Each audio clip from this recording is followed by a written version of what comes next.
Bachelor of hotel management లో university first rank, second rank, third rank. Sun international, Visakhapatnam, Hyderabad. అందరికీ శుభోదయం. రాజకీయంగా, వ్యక్తిగతంగా గడ్డు పరిస్థితులను ఎదుర్కొంటున్న జగన్మోహన్ రెడ్డి బీజేపీ శరణుజొచ్చాడు అని సమాచారం. నిజానికి నిన్న కొన్ని రూమర్లు వచ్చినాయి. ఏమని? కాంగ్రెస్ పార్టీలో వైకాపాని విలీనం చేయడానికి జగన్మోహన్ రెడ్డి సిద్ధపడుతున్నారు అని. ఎందుకంటే ఆయన పులివెందుల నుంచి బెంగళూరు వెళ్ళారు, యలహంక ప్యాలెస్లో ఉండటానికి కొన్ని రోజులు. అక్కడికి ఆయన వెళ్ళింది కాంగ్రెస్ ప్రభుత్వంలో డిప్యూటీ సీఎంగా ఉన్నటువంటి డీకే శివకుమార్ని కలవడానికి, ఆయనతో చర్చించడానికి అని కూడా కొన్ని వార్తలు వచ్చినాయి. అయితే వీటిలో వాస్తవం ఉంది అని చెప్పి నేను అనుకోవడం లేదు. ఎందుకంటే కాంగ్రెస్లో విలీనం కావడం వల్ల, లేక ఏ రకమైన అవగాహన కుదుర్చుకోవడం వల్ల జగన్మోహన్ రెడ్డికి వచ్చేటువంటి అదనపు లాభం ఏమీ లేదు. అయితే వాస్తవానికి ఆయన బీజేపీ తోటి లోపాయకారి ఒప్పందం కోసం విశ్వ ప్రయత్నం చేస్తున్నాడు అనే సమాచారంలో మాత్రం వాస్తవం ఉంది. కొద్ది రోజుల క్రితమే జగన్మోహన్ రెడ్డి బీజేపీ అధినాయకత్వానికి కొన్ని ఫీలర్స్ పంపించాడు. నేను అన్కండిషనల్గా మీకు సపోర్ట్ చేస్తాను లోక్సభలో, అదేవిధంగా రాజ్యసభలో. దానికి బదులుగా నేనేమీ కోరడం లేదు అని. దానికి బదులుగా ఏమీ కోరడం లేదు అంటే జనరల్లీ స్పీకింగ్ బీజేపీ అండ కావాలి అని అర్థం, అంతే. తాజా సమాచారం ఏంటంటే ఎన్డీఏ లోక్సభ స్పీకర్ అభ్యర్థిగా నిలబడుతున్నటువంటి ఓం బిర్లాకి వైసీపీ అధికారికంగా మద్దతు పలికింది. గమ్మత్ ఏమిటంటే ఈ విధంగా అధికారికంగా మద్దతు పలికింది అనేది మిగతా పత్రికల్లో ఎక్కడా రాలేదు, ఒక్క సాక్షిలో తప్ప. సాక్షిలో ఏమని వచ్చింది? ఓం బిర్లా అభ్యర్థిత్వానికి వైఎస్ఆర్సీపీ మద్దతు. లోక్సభ స్పీకర్ ఎన్నికలో ఎన్డీఏ అభ్యర్థి ఓం బిర్లాకు వైఎస్ఆర్సీపీ మద్దతు ప్రకటించింది. బుధవారం జరిగే స్పీకర్ ఎన్నికలో ఓం బిర్లాకు మద్దతు ఇవ్వాలని ఎన్డీఏ అగ్రనేతలు వైఎస్ఆర్సీపీ అధినాయకత్వాన్ని కోరారని పార్టీ పార్లమెంటరీ నేత వైవి సుబ్బారెడ్డి తెలిపారు. బీజేపీ కోరింది మద్దతు ఇవ్వాలి అని చెప్పి జాతీయ మీడియాలకు అని, ఇక్కడ స్థానికంగా తెలుగు మీడియాలకు అని ఎక్కడా రాలా. అది వైఎస్ఆర్సీపీ క్లెయిమ్. వైవి సుబ్బారెడ్డి గారు చెప్పినట్టుగా సాక్షి వాళ్ళు రాశారు.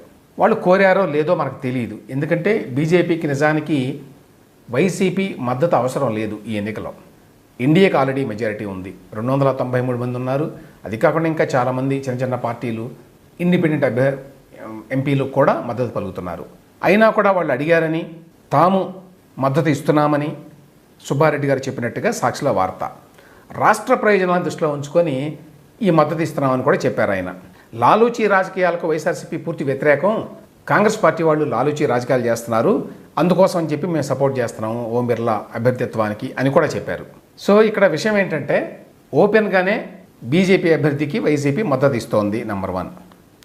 నెంబర్ 2, కాంగ్రెస్తో కలవడానికంటే బీజేపీ అండ కోరడం మేలు అని చెప్పి జగన్మోహన్ రెడ్డికి తెలుసు. ఎందుకంటే ఇదేదో సిబిఐ ఈడీ కేసుల గురించే కాదు. సిబిఐ ఈడీ కేసులు రెండూ కూడా కోర్టులో ఇప్పుడు వేగాన్ని అందుకోబోతున్నాయి. ఎందుకంటే ఆయన ఓటమి అనేది ఒక అంశం అయితే, ఓటమితో సంబంధం లేకుండా గత కొద్ది కాలంగా సుప్రీంకోర్టు, ఆ తర్వాత తెలంగాణ హైకోర్టు కూడా ఇటువంటి కేసుల మీద దృష్టి పెట్టి ఎందుకు ఇంత లేట్ అవుతోంది అని చెప్పి పదే పదే ప్రశ్నించినాయి. ఈ నేపథ్యంలో సత్వరం ఈ కేసుల్ని విచారించాలి అని చెప్పి నాంపల్లిలో ఉన్నటువంటి సిబిఐ కోర్టు నిర్ణయించింది. సరే, డిశ్చార్జ్ పిటిషన్లని, ఆ పిటిషన్లని, చాలా రకరకాల పిటిషన్లు వేసి తన మీద ఉన్న కేసుల్ని ముందుకు నడవనివ్వకుండా జగన్మోహన్ రెడ్డి గారు విశ్వప్రయత్నం చేస్తాడు, అది వేరే విషయం. కానీ దానికంటే ఇంకా పెద్ద ప్రమాదం ఏంటంటే ఇప్పుడు జగన్మోహన్ రెడ్డికి గత 5 సంవత్సరాలుగా ఆంధ్రప్రదేశ్లో ఆయన చేసినటువంటి అక్రమాలు, అవినీతి, అతిక్రమణలు, ఉల్లంఘనలు ఇవి టన్నుల కొద్దీ ఉన్నాయి.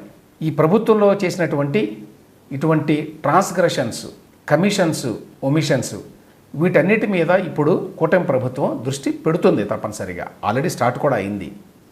అనేక అంశాల మీద ప్రభుత్వంలో గత 5 ఏళ్లలో జరిగిన అవినీతిని కొత్త ప్రభుత్వం వెలుగుతీస్తుంది. ఎస్పెషల్లీ లిక్కర్కి సంబంధించి, ఇసుకకి సంబంధించి, ఇలాంటి అనేక పాలసీలకు సంబంధించి బోల్డని కేసులు ఉన్నాయి. ఇవి కాకుండా నిజానికి జగన్మోహన్ రెడ్డి మీద డజన్ల కొద్దీ కేసులను పెట్టడానికి అవసరమైనటువంటి మెటీరియల్ ఇప్పుడు కొత్త ప్రభుత్వం దగ్గర ఉన్నది. ఉదాహరణకి సాక్షి పత్రిక ఉన్నది. సాక్షి పత్రిక స్వయంగా జగన్మోహన్ రెడ్డి గారి సొంత పత్రిక. అంటే సాక్షి పత్రిక ఏదైనా మేలు చేస్తే అది కాన్ఫ్లిక్ట్ ఆఫ్ ఇంట్రెస్ట్ కిందకు వస్తుంది. అంటే తాను ముఖ్యమంత్రిగా ఉండి మేలు చేయడానికి తగిన అధికారాలు ఉండి మేలు చేస్తే అది కాన్ఫ్లిక్ట్ ఆఫ్ ఇంట్రెస్ట్. సాక్షి పత్రిక ఆయన అనేక రకాలుగా మేలు చేశాడు. ఒకటి, దానికి ఇచ్చినటువంటి అడ్వర్టైజ్మెంట్స్ ఏ స్థాయిలో ఇచ్చారు, మిగతా పత్రికలకు ఎన్ని ఇచ్చారు ప్రకటనలు, ఈ పత్రికలకి అంటే తన సాక్షి పత్రిక కావచ్చు, సాక్షి టీవీ కావచ్చు ఎన్ని ఇచ్చారు అనేది కనుక పరిశీలిస్తే అందులో బోల్డన్ని అతిక్రమణలు కనిపిస్తాయి. 2, వాలంటీర్లకి నెలకి 200 చొప్పున పేపర్ కొనడానికి డబ్బులు ఇచ్చారు. అయితే ఆ జీవోలో సాక్షి పత్రిక మాత్రమే కొనాలి అనే మాట లేదు అనేది వాస్తవం. అయితే 200 రూపాయలు ఇవ్వడం ద్వారా ఏం చేశారు అంటే ఆటోమేటిక్గా లార్జెస్ట్ సర్క్యులేటెడ్ పత్రిక అయినటువంటి ఈనాడుని ఆ లిస్టులో నుంచి తొలగిపోయేట్టుగా చేశారు. ఎందుకంటే ఈనాడు మంత్లీ సబ్స్క్రిప్షను 207 రూపాయలు, అదేవిధంగా ఆంధ్రజ్యోతి మంత్లీ సబ్స్క్రిప్షను 207 రూపాయలు, సాక్షి 200 రూపాయలకి లోపలే ఉంది. కాబట్టి ఆటోమేటిక్గా 2 పత్రికల్ని ఎక్స్క్లూడ్ చేశారు అందులో నుంచి 200 అని చెప్పి నిర్ణయించడం ద్వారా. ఇది దుర్దేశపూర్వకంగా నిర్ణయించారు ఈ రేటు. అధికారికంగా సాక్షి పత్రికను కొనమని చెప్పకపోయినా సాక్షి పత్రికను కొనేట్టుగా చేశారు అనేది ఒకటి. ఆ తర్వాత యాక్చువల్గా రేపు లెక్కలు తీస్తే ఏ పత్రికని ఎక్కువ కొన్నారు వాలంటీర్లు లేక ప్రభుత్వ ఆఫీసుల్లో అనేది లెక్కలు తీస్తే ఈ 200 రూపాయల ద్వారా సాక్షి పత్రికని ఎక్కువ కొన్నారు అనే విషయం బయటపడింది అనుకోండి. అప్పుడు తన పత్రికకి లబ్ధి చేకూర్చుకోవడానికి జగన్మోహన్ రెడ్డి గారు ముఖ్యమంత్రిగా తనకున్న అధికారాన్ని దుర్వినియోగం చేశాడు అనేది ఒక కేసు. నిన్న ఎమర్జెన్సీ ప్రకటించి 50 సంవత్సరాలు అయిందని చెప్పి చాలామంది మాట్లాడుకోవటం విన్నారు. ఏమిటి ఎమర్జెన్సీ ఎందుకు ప్రకటించింది అప్పుడు ఇందిరాగాంధీ? ఎందుకంటే ఆవిడ మీద అలహాబాద్ హైకోర్టులో ఒక తీర్పు వ్యతిరేకంగా వచ్చింది. ఏమిటి ఆ తీర్పు? Rajnarayan versus state of Uttar Pradesh. ఏమిటంటే అది ఇందిరాగాంధీ గారు రాయ్బరేలీ నుంచి పోటీ చేశారు 71 ఎన్నికల్లో. పోటీ చేసినప్పుడు ఆవిడ అప్పటికి ప్రధానమంత్రిగా ఉన్నారు. ఆవిడ పోటీ చేసినప్పుడు ఆ స్టేజ్ ఏర్పాట్లన్నీ కూడా ప్రభుత్వ అధికారులు చేశారు, ప్రభుత్వ ధనంతో మైక్ ఏర్పాటు చేశారు అనేది ఆరోపణ. ఆ ఒక్క ఆరోపణ మీద ప్రధానమంత్రిగా ఉండటానికి మీరు వీల్లేదు, మీరు కుర్చీ దిగండి అని చెప్పి అలహాబాద్ హైకోర్టు తీర్పిచ్చింది అంత చిన్న విషయానికి. ఆ తర్వాత దాని కారణంగా ఆవిడ ఎమర్జెన్సీ విధించారు. ఎమర్జెన్సీ తర్వాత మళ్ళీ ఎన్నికలు నిర్వహించారు, ఎన్నికల్లో ఓడిపోయారు. ఆ తర్వాత సుప్రీంకోర్టు యాక్చువల్గా ఆ కేసును కొట్టివేసింది కూడా.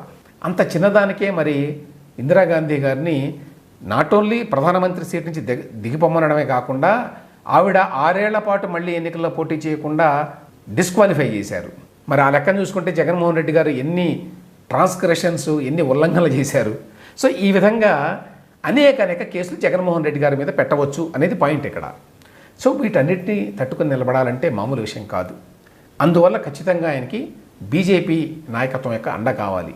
గతంలో ఆయన బీజేపీకి చాలా సహకారం అందించిన మాట వాస్తవం 2014 నుంచి 2024 వరకు. అందుకు బదులుగా బీజేపీ కూడా జగన్మోహన్ రెడ్డికి అనేక మేళ్లు చేసింది. నేను గతంలో ఎలా చేశానో అలాగే ఉంటాను, నేను నమ్మదగిన మిత్రుడిని కాబట్టి నాకు మీరు సాయం చేయండి అనేటువంటి ఫీలర్స్ ఆయన పంపించాడు. బీజేపీ అందుకు సుముఖంగా ఉందా లేదా అనే విషయం తెలియదు. కానీ జగన్మోహన్ రెడ్డి తనకు లోక్సభలో ఉన్నటువంటి 4 ఎంపీలని, అదేవిధంగా రాజ్యసభలో ఉన్నటువంటి 11 మంది ఎంపీలని మీకు మద్దతుగా నేను ఓట్లే ఇస్తాను ఎప్పుడు అవసరమైతే అప్పుడు అని చెప్తే కాదు అని చెప్పి అనాల్సిన అవసరం ఉండదు. అడగకుండానే మద్దతు ఇస్తానని చెప్పి జగన్మోహన్ రెడ్డి వస్తే బీజేపీ మాత్రం ఎందుకు కాదంటుంది? అంటే ఇది ఎన్డీఏలో తెలుగుదేశం పార్టీ భాగస్వామి కదా, వాళ్ళు ఎలా దరికి చేర్చుకుంటారు అని కొంతమంది ప్రశ్నిస్తారు. ఇవన్నీ కూడా ఓపెన్గా జరిగేటువంటి విషయాలు కాదు. బీజేపీ ఎప్పుడు మీరు మాకు మద్దతు పలకండి అని ఓపెన్గా అడుగుతుందని నేను అనుకోను. ఇప్పుడు కూడా ఈ స్పీకర్ ఎన్నికలో కూడా బీజేపీ వారు బహిరంగంగా పబ్లిక్గా అయ్యా వైఎస్ఆర్సీపీ మీరు మాకు మద్దతు పలకండి అని చెప్పి కోరారు అని చెప్పి నేనైతే అనుకోవడం లేదు. ఆ సమాచారం అయితే ఇప్పటిదాకా ఎక్కడా లేదు. కాబట్టి ఆ విధంగా ఎప్పుడు అడగకపోవచ్చు బీజేపీ. కానీ అంతర్గతంగా ఆ రకమైన అవగాహన కుదిరేటువంటి అవకాశం ఉంది. అయితే ఎంతవరకు జగన్మోహన్ రెడ్డి ఇప్పుడు బీజేపీకి ఉపయోగపడతాడు, అంత అవసరం ఉందే వాళ్ళకి? ఈ ప్రశ్నలు వేసుకుంటే మళ్ళీ జగన్మోహన్ రెడ్డి గారికి చిక్కులే. ఎందుకంటే గతంలో లాగా ఇప్పుడు లోక్సభలోనూ అంత అవసరం లేదు, రాజ్యసభలో కూడా అంత అవసరం లేదు. ఎందుకంటే వాళ్ళకి ఇప్పుడు రాజ్యసభలో దాదాపుగా సింపుల్ మెజారిటీ వచ్చేసింది. అది కాకుండా అడగకుండానే ఈయన మద్దతు ఇస్తాడు. కాబట్టి అందుకోసం అని చెప్పి ఈయనకి ప్రత్యేకంగా మేళ్లు చేయడానికి బీజేపీ ప్రయత్నిస్తుంది అని చెప్పి అనుకోవడానికి లేదు. అయినా కూడా జగన్మోహన్ రెడ్డి తన అస్తిత్వాన్ని కాపాడుకోవడానికి చేయాల్సిన ప్రయత్నాలన్నీ చేస్తున్నాడు. ఆ విధంగా బీజేపీ వారిని జగన్మోహన్ రెడ్డి శరణు కోరాడు. అందులో భాగంగానే ఇప్పుడు స్పీకర్ ఎన్నికలో కూడా ఎన్డీఏ క్యాండిడేట్ అయినటువంటి ఓం బిర్లాకి ఓపెన్గా మద్దతు పలుకుతున్నాడు అనే విషయాన్ని అర్థం చేసుకోవాలి.